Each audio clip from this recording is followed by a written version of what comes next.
Let's talk some specific trade ideas. Joining me, Danny Kirsch is the head of options at Piper Sandler, always armed with good ideas. What's going on, Danny? Did Trump just kill the China trade? Let's start there, because you and I talked about that a good bit the last couple times you were on. Yeah, we got the huge burst higher. We talked about using options to get long. That worked out great. I think China rallied 80% over the course of 6 weeks or 3 weeks, maybe in a shorter period of time. I think from here, we'll see what happens. Again, this was always, China seems to be a place to use options, not to own the stocks, because you get these headlines. There is still a meeting this week where we should get the results of further stimulus on the 8th.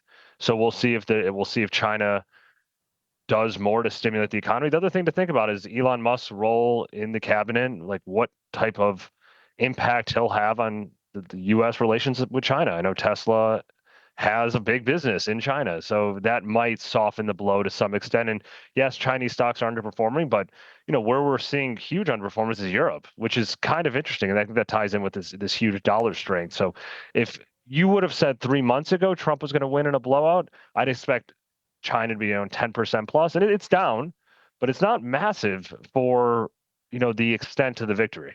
Okay, that's an interesting point, and it had been kind of flailing a little bit, the trade already, right? It was already kind of struggling a little bit. China the last few weeks, basically stuck going sideways. Yeah, absolutely. This is like a trading. The country's almost become like a punter's market, because you just have to wait for stimulus, get a huge boost, and then monetize and move on. And right now, there hasn't been any incremental stimulus that's changed the narrative. And until we get that, it's sort of just dead money. But again, that's why we like owning longer dated calls here, as opposed to trying to be super, super tactical. Like, I'd rather own December, January, FXI, KWeb upside to play for maybe some softening around the China rhetoric from the Trump administration, because I think everyone's expecting massive tariffs, no deals, and that's just not necessarily what's going to happen, especially with Musk being having some role in the Trump administration this time, you'd think. And that's a good point, too. Obviously, a lot of business in China over there. And the notion that I think day one, probably the market goes to the extremes, tries to kind of price in some of the more extreme outcomes. Definitely today, the most extreme moves seem to be in banks, financials, whether it's small banks, big banks. I mean, a monster move for the financials, especially when paired with the bond market. Tell me the logic there, Danny, because you, for those who don't recall, were one of the first to put the short regional bank trade on our map before it happened in 2023. So what do you think about the way regionals are rallying next to yields today? Yeah, we've been bullish financials for the last 6 months. Piper Sandler has had a great call as far as continue to stay long. KRE breaking out, I think took out the pre-SVB highs today. And on a relative basis, we like XLF calls compared to KRE because the implied volatility is so much lower. KRE it's moving a ton. Obviously, I think it's up 10% today. You're getting these huge moves, but that's priced into the option. So from here, we think XLF has more upsides because the options are so much cheaper on a relative basis.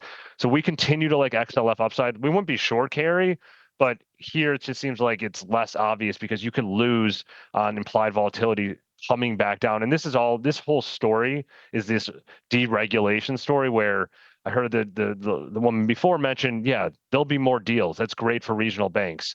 The whole banking environment should get a lot easier. That's also good for large banks. Large banks will definitely take part in the M&A, like the M&A party. ECM will pick up.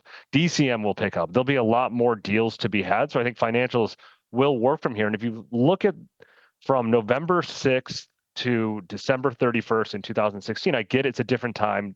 Banks are already at all-time highs. But that being said, XLF rallied 17% over that 6 weeks. XLF is up a little over 5%. I just think there's way more upside into year end, into next year. And again, the volatility is just very, very reasonable. We looked at like XLF January 50 calls. I think they're $1.25 now. Stocks 49 and change.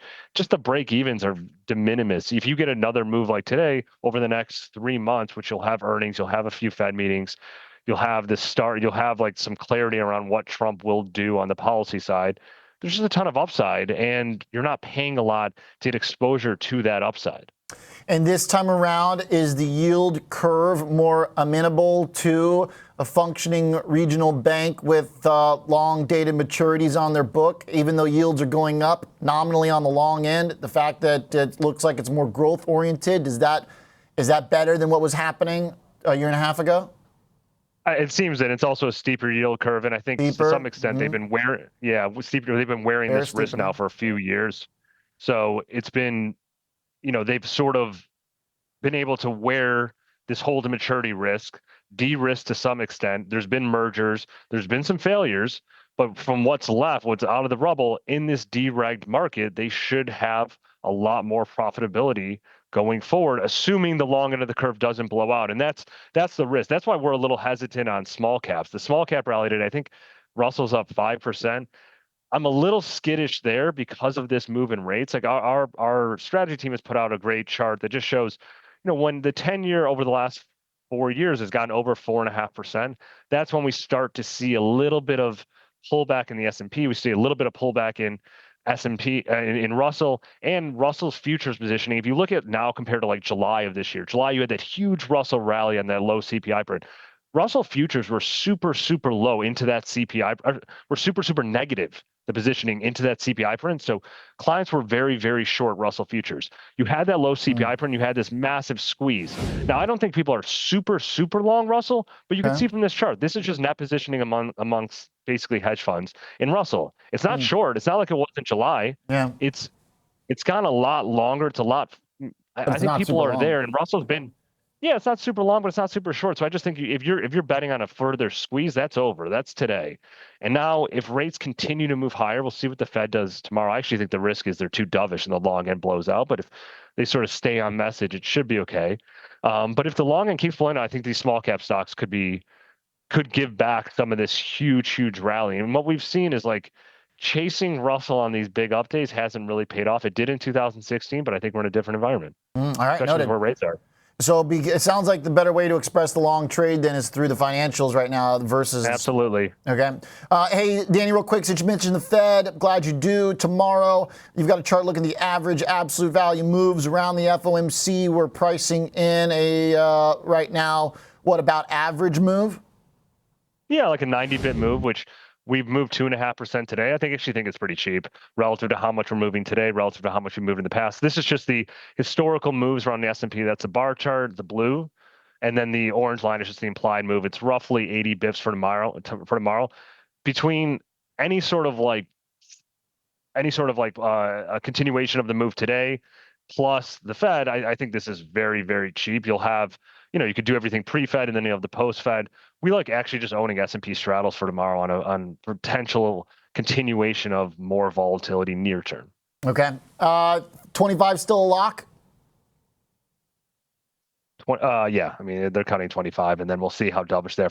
I didn't even see. I was looking today. Fed fund futures didn't really move a ton. Obviously, the long end's been selling off. Not much. But Fed fund futures haven't really moved, and we'll see. I mean, we'll see what happens with Powell. If he'll address obviously the new president, but I would imagine they'll stick with 25 bits, stick with what they're saying. We don't get a new set of dots, so it shouldn't be too shocking, but who knows? And again, we moved 2.5% today. We're pricing in 80 bits for tomorrow. Just based on that, I think tomorrow options are cheap. Understood. Thanks, Danny. Great to check in.